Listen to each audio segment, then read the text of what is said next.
Hi everyone, it's Jerry. This is a round 2 game from the 2016 Candidates Tournament between Sergey Karjakin playing on the white end and Hikaru Nakamura. Both players enter this round with a half a point in the tournament standings. Let's see how things would play out in this one. Karjakin opened with d4, Nakamura replying knight f6, c4 e6, knight f3 b6. This is the Queen's Indian defense. g3, and now bishop a6. Why a6? We play b6 to fianchetto, typically. Not here, though. Why not? This is a move we may identify as some opening finesse or an opening subtlety. Not the only one we see in this game. Black's very next move is one we may, too, identify as an opening finesse. What is the story behind it? In order to better understand this move, let us have a look at White's last move and see what it is doing. It is preparing to fianchetto the light square bishop. Guess who is the most efficient or natural defender of the c4 square? Not the c4 pawn, the c4 square, who happens to have a pawn on it. It's the light square bishop. He has a different idea in mind. He's soon not going to be on this diagonal to defend c4. This is what may provoke the black side to pinpoint c4, anticipating that this is a soft point in the white position. Regardless of how white replies to the bishop a6 move, they are inconvenienced in some way. How does white reply? In the game, it was b3. What has black gained by inducing this move? Well, the a3 and c3 squares are now permanently weakened. They are gaps in the white position, holes within the white queen side. Is this something that black could take advantage of? Who knows? We don't know.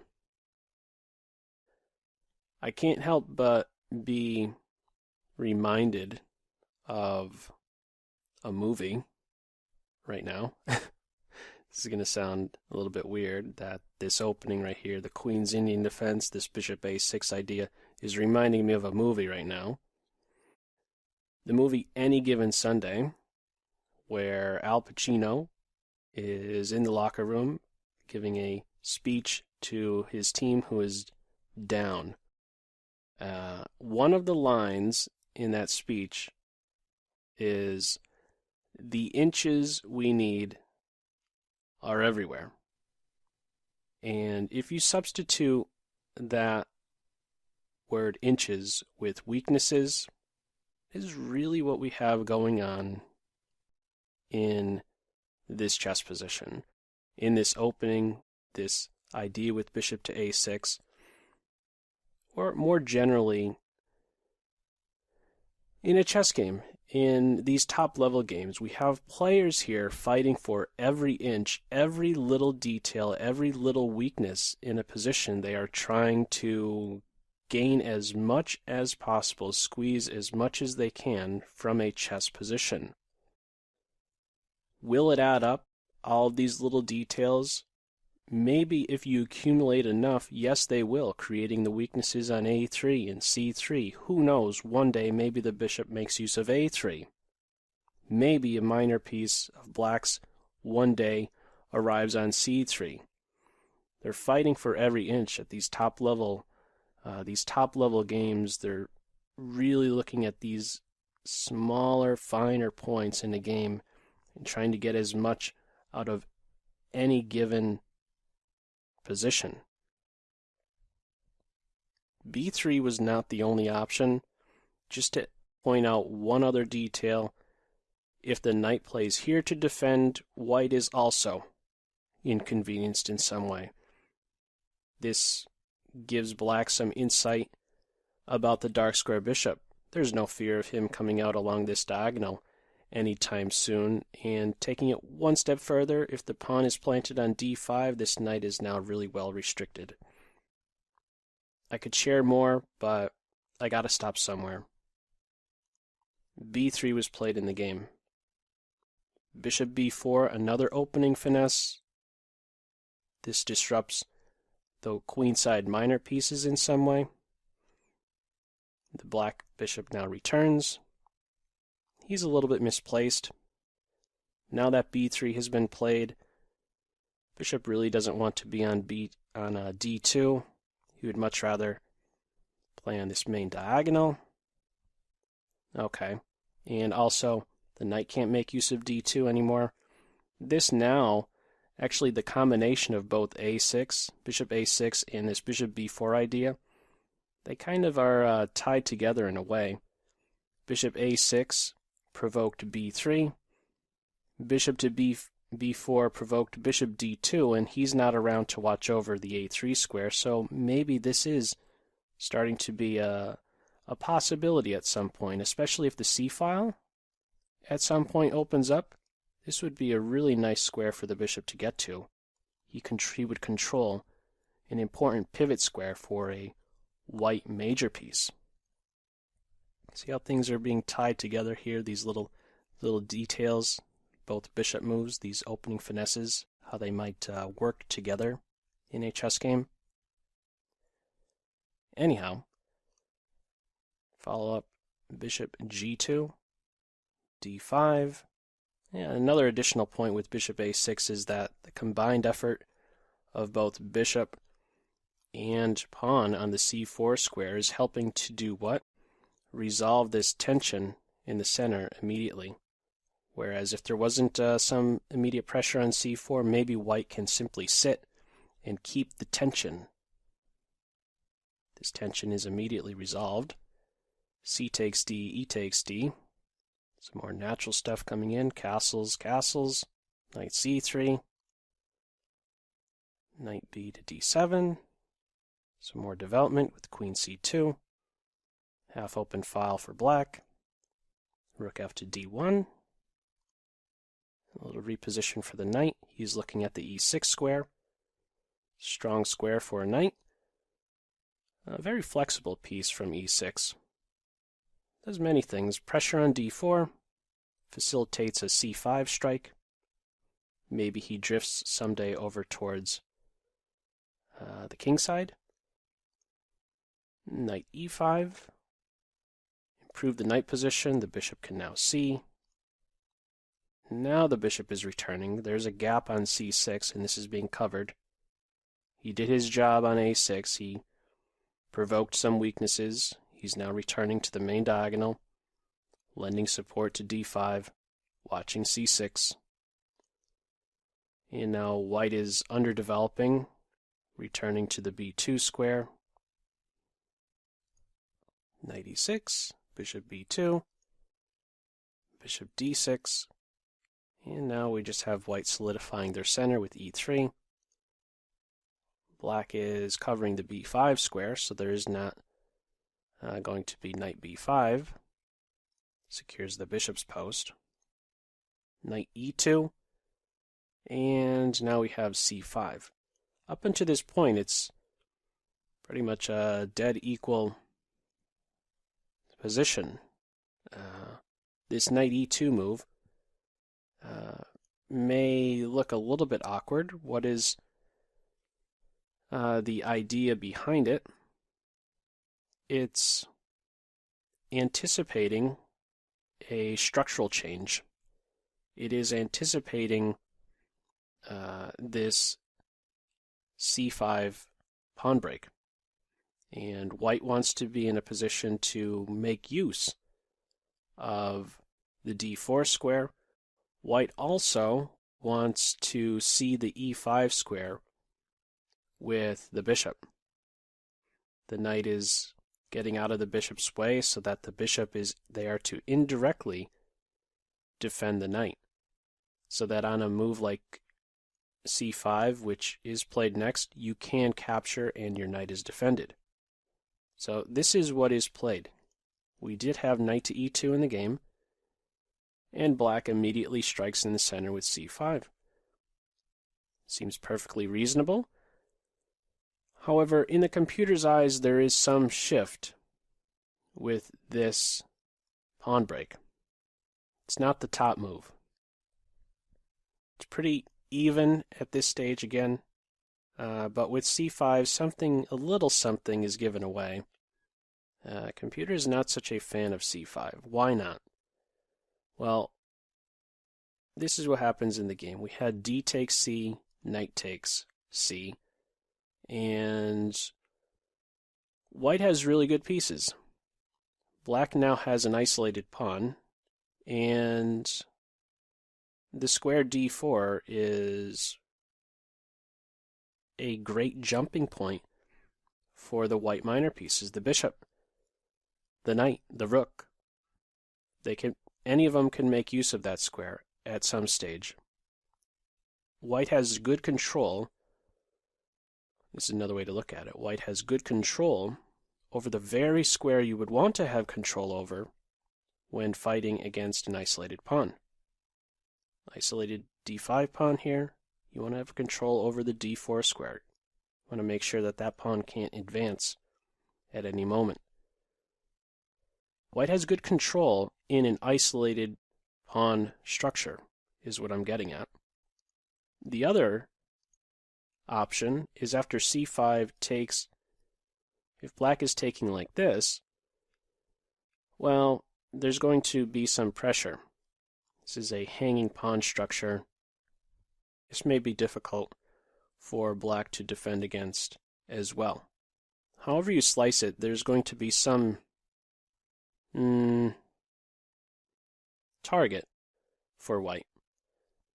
White will be able to target one of the black pawns because of this c5 move. What is something better? After knight to e2, in the computer's eyes, c6 is a better move. And this is one that I really had to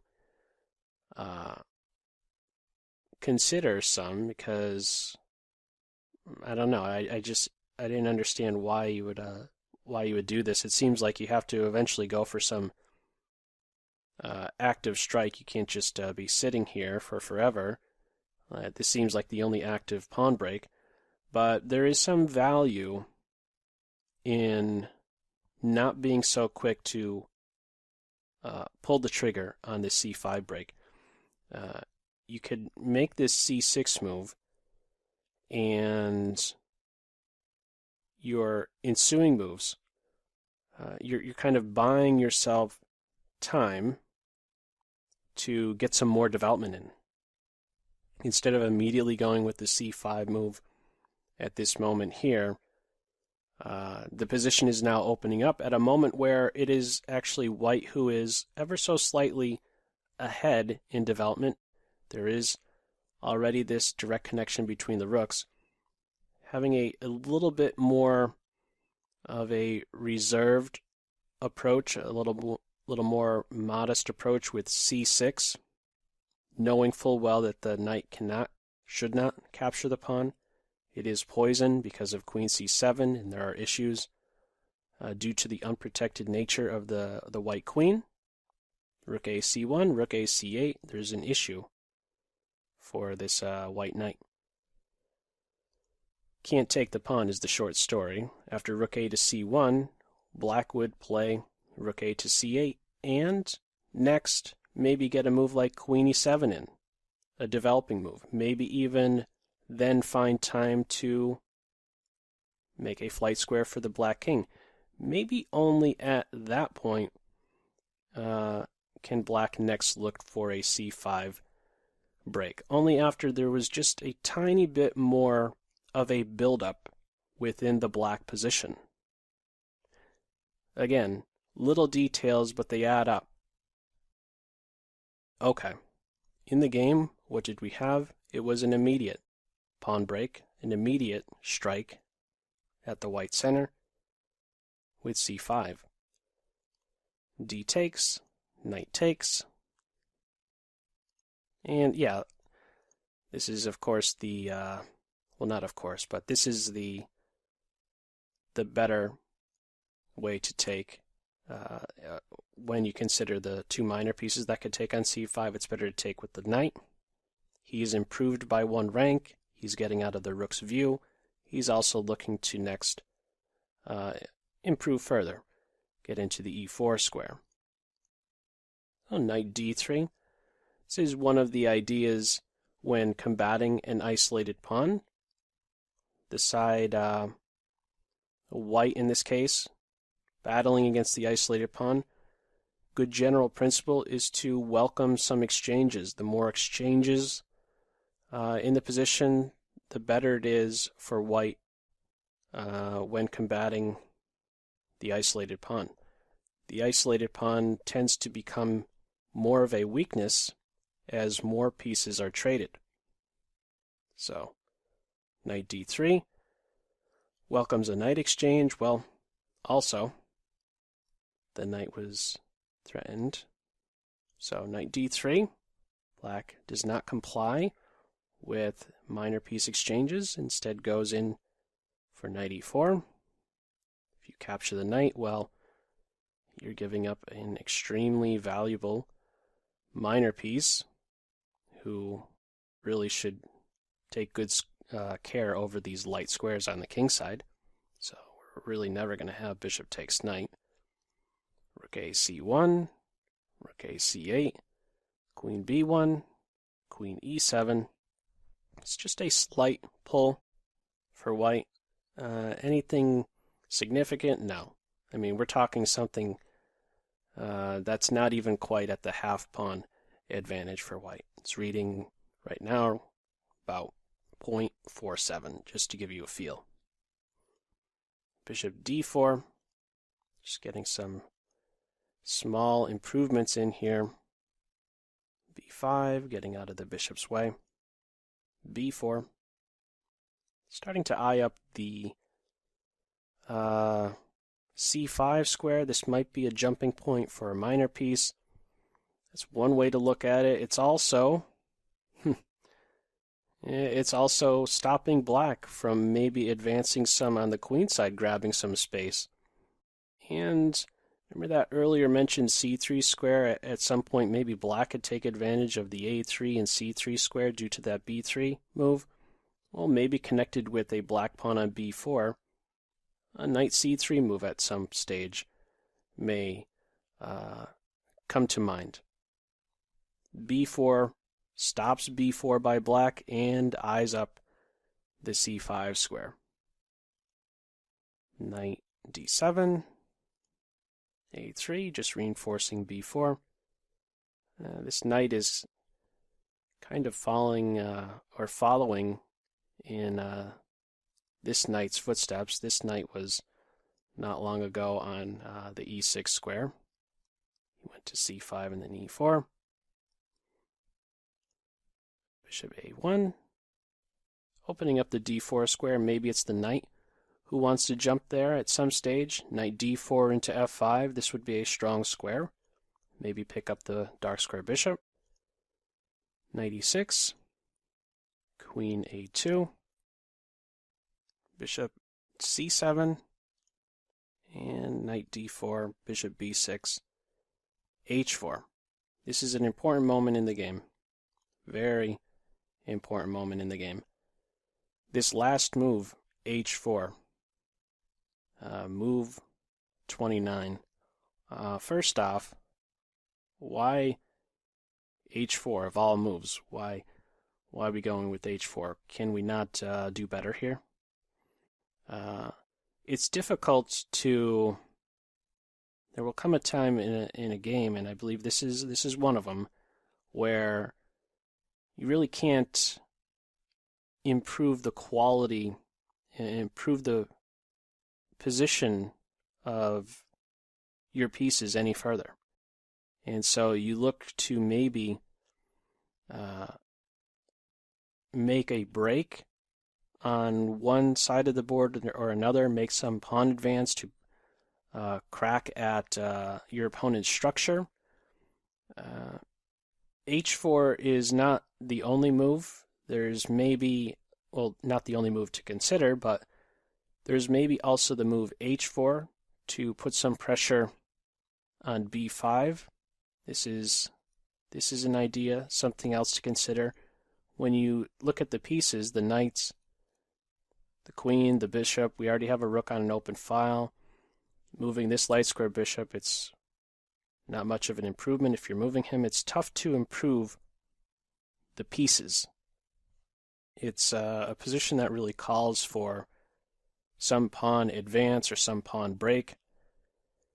The idea behind H4 is to maybe press further with H5. Given time, maybe play H6 and make the heart of Black's kingside structure flinch. I don't believe Black would allow that to happen. As soon as H5 is played, Black would probably stop that pawn cold, but the idea here is to maybe induce some weakness in the Black camp. Now, after H4, Black is up, of course, Black's move here. Can you spot what Black does next? Let me throw it to you. Can you spot a tactic in this position? So, throwing it at you. If you'd like to, go ahead, pause the video, see if you can spot a tactic in this position for Black.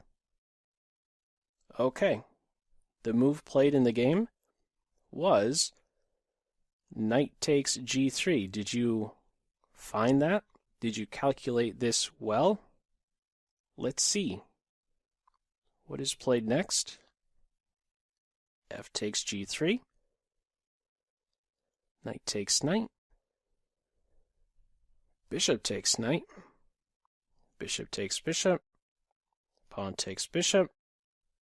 Pretty forcing line here. Queen e3 check. That material that was invested capturing on g3 is, guess what? Going to be won back by Black. What do you do here? Queen to f2. The knight is captured and the material is won back. So, did White blunder here with h4? No. It was Black who actually blundered. Knight takes g3 is a blunder.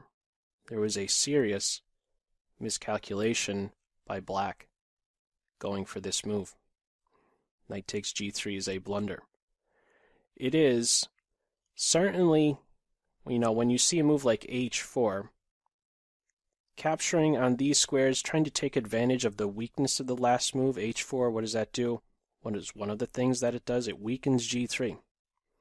Can we take advantage of this g3 square is a question that you may want to think about. White goes for this, pounces on g3, but it's not working out. Black did not clearly miss something, maybe did not calculate deep enough. Why is this a blunder? Let's find out. F takes was played, knight takes knight, bishop takes knight, bishop takes bishop, pawn takes bishop, and after the queen gives a check, White plays queen f2. If the knight blocks, by the way, that would drop the rook. Queen f2, however, of course, blocks the check. After queen takes knight, guess who has the last laugh? Rook c7. This was not just the block of a check when queen f2 was played. It is also throwing a very important punch at f7. Connected with White's last move now, rook c7. This is game over for Black. The bishop is hit, who is unprotected, and White simply threatens a mate in 1, 2. Game over for Black. They didn't resign yet, but they miscalculated with this knight takes g3 line. What was played next is f5. defending the mate and 2 threat. White scoops up the bishop. h6, bishop takes, king there, bishop back, rook e2, bishop f1. Black throws in the towel, resigns. Yeah, what are you going to do here? You take the queen, queens are exchanged, white's up a piece. It's just an unfortunate miscalculation by Nakamura right here with knight takes g3. Something was overlooked. I guess that follow-up idea of rook to c7 and this mate on f7 was overlooked. So very abrupt end to this one. A lot of subtleties going on earlier, and then it's the right idea. I don't know if I should say right idea, but again, when you see a move like this, h4, trying to take advantage of the weakness, it's something to consider. But in this case, these tricks or these sacrifices on g3 simply weren't working in the end. Again, white has this threw a pig on the 7th, hit the bishop, threatened the mate in 2, and yeah, was just overlooked by black, and they ended up resigning just a few moves later. Anyhow, with that, Karjakin, after round 2, is tied for the lead with 1.5 points. Him and Anand. We'll see what happens. Still a long tournament to go, 14 rounds. As usual, feel free to leave any feedback in the comments section below to this video. And as usual, I hope you got something out of it. That's all for now. Take care.